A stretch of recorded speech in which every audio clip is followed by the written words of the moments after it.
Oke, ini mungkin sedikit menyeramkan, tapi beberapa minggu yang lalu gue menemukan satu dokumen di internet yang judulnya 110 Overseas. Dokumen ini dibuat oleh Safeguard Defender, NGO dari Spanyol, yang mana di dalam dokumen ini berisikan informasi, penyelidikan, dan laporan soal aktivitas pemerintah Cina yang gue pikir sedikit menakutkan. An investigation by Spanish NGO has found that China has set up over 50 unofficial police stations in at least 21 countries. The unofficial police stations are allegedly being used to... Tonight, it's investigating claims of criminal activity at so-called police stations allegedly set up by China's government. It wasn't that long ago that there was a big initiative with the Chinese police coming into South Africa.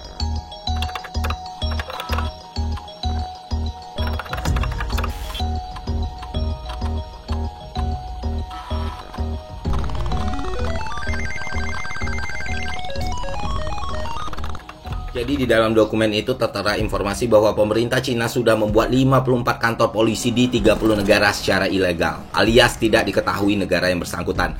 Dan jelas, ini sesuatu yang buruk. Kenapa? Karena ini melanggar hukum batas dan kedaulatan negara lain. Dan jika benar, maka tindakan yang dilakukan pemerintah Cina ini bisa saja memicu keadaan menjadi lebih buruk lagi. Lalu mengapa Cina melakukan semua ini? Which basically means like threatening, harassing family members, relatives back home.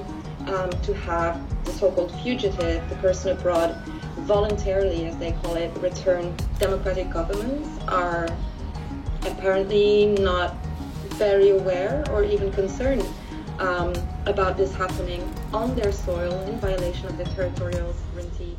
Halo warga sipil sekalian, perkenalkan nama gue Ferry Irwandi. Dan di sini gue mau terima kasih kepada teman-teman semua. Setelah 2 tahun dari mulai aktif tahun 2020 sampai 2022 ini kita berhasil menembus angka 500.000 subscriber. Wow. Jadi langsung aja di sini gue mau melakukan sedikit riset. Gue pengen tahu seberapa besar pengaruh call to action kepada pertambahan subscriber dan follower di Instagram. Jadi ya buat kalian yang nonton video ini silakan tekan tombol subscribe dan nyalakan loncengnya atau follow Instagram gue di @irwandiferry.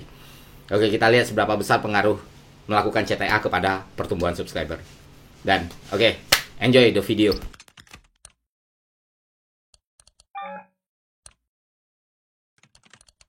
Artinya kurang lebih 1/3 jumlah populasi manusia di muka bumi ini kan. Jadi ya wajar, itu banyak banget. Belum lagi kita ngomong soal keturunannya atau diasporanya yang ada di negara lain. Nah, jumlah yang sangat banyak ini ternyata juga berpengaruh pada banyak hal dan aspek di dalam kehidupan kita bermasyarakat, dari mulai bisnis sampai politik. Contoh paling sederhananya, Hollywood. Cina dengan penduduknya 1,4 miliar itu sudah memberikan pengaruh besar pada industri film Hollywood. Sederhananya, kalau film You bisa masuk ke Cina, maka You cuan, no cure, nggak ada obat. Nggak peduli seberapa jelek film lu, nggak peduli seberapa tidak laku film lu di negara lain. Asal lu bisa laku di Cina, maka lu untung. That's it. Itulah kenapa kalau kita lihat belakangan ini, film-film Hollywood itu banyak banget memasukkan unsur kecinaan dalam karya mereka. Dari mulai set, karakter, aktor, hingga cerita, Pak. Termasuk placement produk. Kalian tahu film Looper yang dibuat tahun 2012?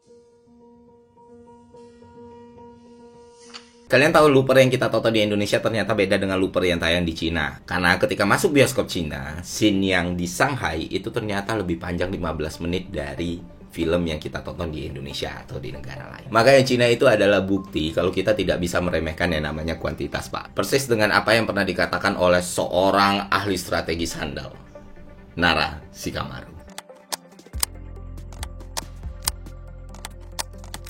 Karena bisa dibilang salah satu faktor yang membuat Cina menjadi salah satu negara paling powerful di dunia adalah kuantitasnya. Nah, kalau kita lihat lebih dalam, Cina itu kan mengaku menganut ideologi komunisme kan. Dan ya, Partai Komunis adalah partai yang paling berkuasa di situ. Dan satu lagi, pemerintah Cina juga melakukan berbagai larangan dan pembatasan kepada rakyatnya. Dan salah satu yang paling mencolok adalah pembatasan akses informasi. Kalau kalian warga negara Cina dan kalian tinggal di Cina, kalian nggak akan bisa akses Twitter, Facebook, Google, bahkan Instagram sekalipun. Dan aplikasi-aplikasi itu diganti dengan aplikasi yang dimiliki oleh Cina sendiri dan lebih mudah dikontrol. Meski menganut ideologi komunis, tapi kalau kita lihat industrinya, kita lihat ekonominya, kita lihat finansialnya, ternyata Cina menganut modus produksi yang sangat kapitalis sekali, Bapak Ibu sekalian. Semua masalah labor ada di situ, dari mulai modern slavery, upah rendah, jaminan yang kurang, hingga tenaga kerja yang dieksploitasi. Itulah kenapa banyak perusahaan besar dunia yang sangat senang membuka pabrik di Cina. Kenapa? Karena kosnya murah. Dan Cina sangat terbuka soal ini. Kenapa hal ini terjadi? Ya balik lagi jumlah penduduk. Lu nggak mau, lu diganti. That's it. Gitu loh. Supply and demand lagi, ketersediaan lagi. Sementara di satu sisi lu butuh makan, lu butuh penghasilan. Inilah yang menyebabkan konglomerat, pengusaha, ataupun orang-orang di Cina itu makin kaya, sementara masyarakat menengah ke bawahnya semakin susah. Apa yang kita tonton di film Parasite yang menggambarkan kondisi di Korea, itu kurang lebih terjadi juga di Cina. Bahkan mungkin lebih parah. Dan kalau lu memberontak, membangkang, ataupun bersuara, maka otoritas Cina tak segan untuk mengambil tindakan represif untuk menanggulangi hal tersebut. Nggak peduli siapapun lu mau kaya ataupun miskin. Ideologi komunis, modus produksi kapitalis, dan otoritas yang represif, sungguh kombinasi yang luar biasa. Jadi wajar banyak warga negara Cina yang mencoba mencari peruntungan di luar negeri. Tapi masalahnya, walaupun sudah di luar negeri sekalipun, mereka belum tentu lepas dari kendali dan pengawasan pemerintah Cina itu sendiri.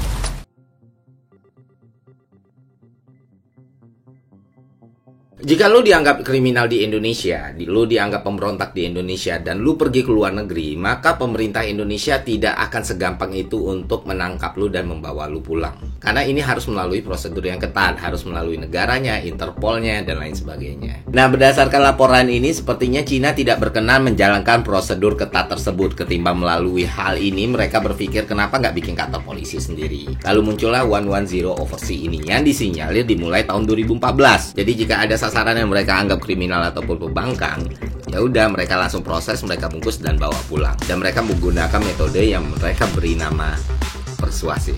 Walaupun namanya persuasif, jangan anggap metode ini dilakukan dengan baik-baik dan ramah-tamah Bapak Ibu sekalian. No, karena metode ini meliputi pelecehan, penekanan, hingga pengancaman. Dan kalau perlu, pemerintah Cina akan menggunakan anggota keluarga yang tersisa di Cina sebagai jaminan tawanan dan ancaman. Persis seperti apa yang kita tonton di film-film mafia. Dan menurut laporan tersebut, stasiun polisi ini hampir tersebar di seluruh penjuru dunia. Eropa, Asia, Amerika, Afrika, Australia, Jerman, Belanda, Spanyol, Italia, Amerika Serikat, Zambia, Spanyol, Afrika Selatan, Jepang, Korea Selatan, Irlandia, dan berbagai negara yang lain. Nah, meski sudah banyak bukti kuat dan kesaksian langsung, tentu pemerintah Cina membantah hal ini. Mereka mengatakan bahwa kantor polisi yang dimaksud bukanlah kantor polisi, melainkan titik kontak. Apa itu titik kontak? Menurut pemerintah Cina, titik kontak adalah sebuah layanan yang mereka berikan kepada para diaspora Cina, para warga negara Cina yang ada di luar negeri untuk mengurus segala urusan administrasi dan dokumen mereka. Dan negara-negara yang gue sebut tadi sudah melakukan investigasi. Mari kita lihat hasilnya bagaimana. Lalu pertanyaannya, bagaimana dengan Indonesia?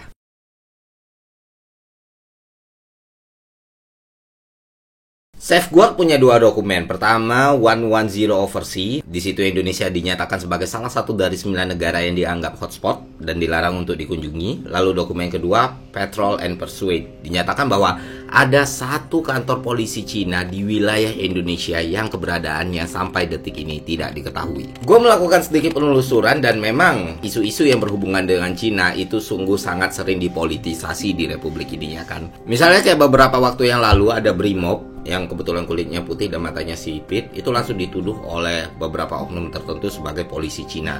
Ternyata setelah dibuktikan, itu benar-benar polisi Indonesia, bisa berbicara bahasa Indonesia dengan baik, memahami culture Indonesia, dan memang orang Indonesia asli. Artinya apa ya? Artinya tuduhan ini pure berasal dari sebuah kebodohan dan kebencian oknum-oknum tertentu saja.